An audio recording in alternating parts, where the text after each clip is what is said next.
Now to New Haven and Steve Early. I want to read just one little paragraph from the book, though, that is part of or concludes a section that deals with the right to organize and to bargain and to strike if necessary, union activity that's been essential to the contract gains of Connecticut telephone workers, to blue-collar and white-collar employees at Yale over the last 40 years, to the state's SEIU represented healthcare workers in 1199, and to manufacturing workers represented by the machinists and the UE and other unions. This little passage was written originally in the fall of 2008, a time of great hope and change, or so we thought, and it was published last June as part of this book. But let's take it as the text for our discussion tonight. In 2009 and beyond, the Employee Free Choice Act, remember that, faces plenty of competition for inside the Beltway attention due to economic troubles that have become now scarily systemic. Even though union workers helped to put Barack Obama in the White House through their exertions in key battleground states, the new president will not be spoiling for a knockdown, drag-out fight with corporate America over labor law reform, if recent history is any guide, and the prior chapter kind of covered that recent history. Instead, Obama may be tempted to take a Jimmy Carter-style dive or start bobbing and weaving like Bill Clinton.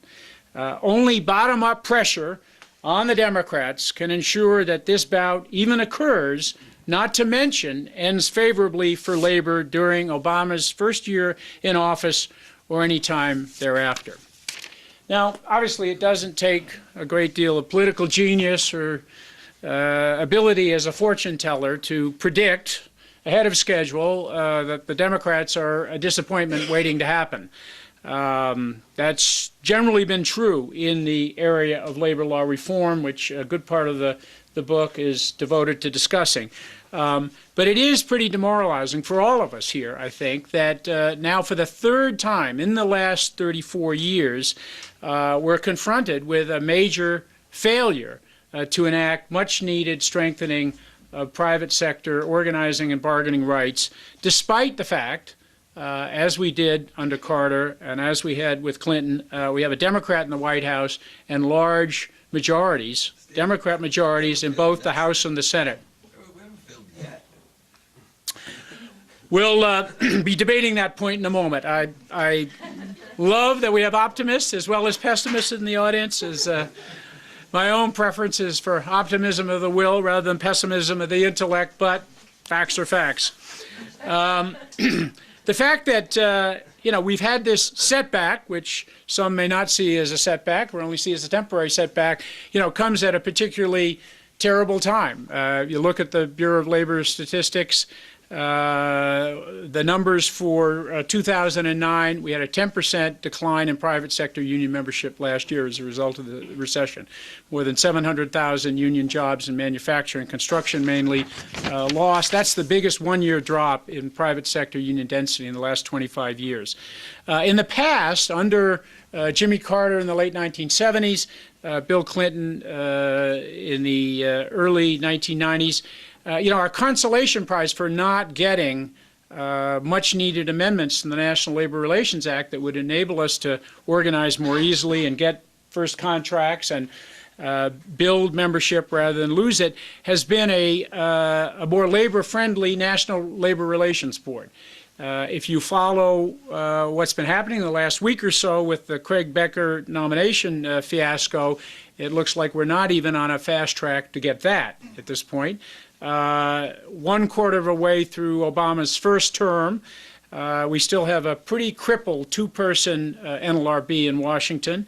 Not only is the key provision of EFCA, card check, dead on arrival, along with the rest of the bill, but the skeleton crew on the NLRB, this two-person board whose even non-controversial decisions are now all being appealed and challenged, has yet to even reverse the Dana decision, which continues to undermine privately negotiated card check and neutrality agreements of the sort that 1298 has used since over the last 10 years to add hundreds of members to its ranks.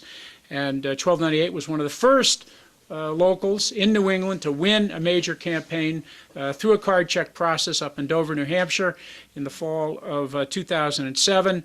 600 or 700 customer service folks for AT&T at a center now closed. Biggest private sector win in New Hampshire in 30 or 35 years. And the first such situation where there was a notice posting and a 60-day period in which the union had to survive the threat of a decert before it could even go to the bargaining table. This is a serious, serious threat to our ability to continue to negotiate card check mechanisms for winning union recognition. And CWA has a situation in, I believe, Washington State right now where a decertification vote has been scheduled in an AT&T wireless unit as a result of a defect in the Dana notice posting requirement, again, possibly nullifying the effect of the union's National Organizing Rights Agreement language with AT&T. So how did this happen? What can we do about it now? This latest labor law reform setback involves a pretty fatal entanglement of EFCA and Obamacare, which we can talk about further, and I'm sure people will want to. In my view, it's a pretty flawed stab at healthcare reform that represents a multi-billion-dollar giveaway to private insurance companies. We had a very grassroots and, in many ways, effective campaign for strengthening workers' rights that started in 2007. We had a dry run vote on the Employee Free Choice Act under Bush. The thing passed in both the Senate and the House. Not really in the Senate because of the filibuster problem, but it demonstrated a lot of support. We then went out, locals like the ones represented here tonight, and got 1.5 million union members around the country to take enough interest in this issue to sign cards and to speak out. All of last year, however, the folks in the Obama administration told our labor leadership in Washington that this #1 priority of the labor movement had to take second place to health care reform. There was a high-level meeting of about 10 top labor officials from Change to Win, from the AFL, from the NEA at the White House last June. And some in that room, one a good friend to those of us who've been part of CWA, argued strenuously with Obama that we needed to do EFCA sooner rather than later, not put it off until this process of health care reform. And the mantra of Obama personally, the Democrats in the House and the Senate was, no, we have to do this health care reform thing first. We have to be successful. We can't hand a great victory to the Republicans because then you'll never get your strengthening of workers' rights. In the fall of 2008, we began to see things emerging from the Senate that were hardly a step forward in the area of health care reform. And I'm talking here about the so-called Cadillac benefits tax. Originally emerging from the Senate Finance Committee, Senator Baucus, the kind of benefit plans that people have struggled for, struck for, negotiated, and won that should be available to everyone, right? They're really more like Chevys than Cadillacs. Suddenly, the Democrats in the Senate are going to finance universal coverage by taxing those plans. I mean, an attack on the very part of their base and constituency that helped them win the election in 2008. And certainly, a lot of people in this room spent a lot of time mobilizing their members, not to win something new and better, but to stop them from doing something that would make things worse, by basically taxing the benefits of union members with better than average plans.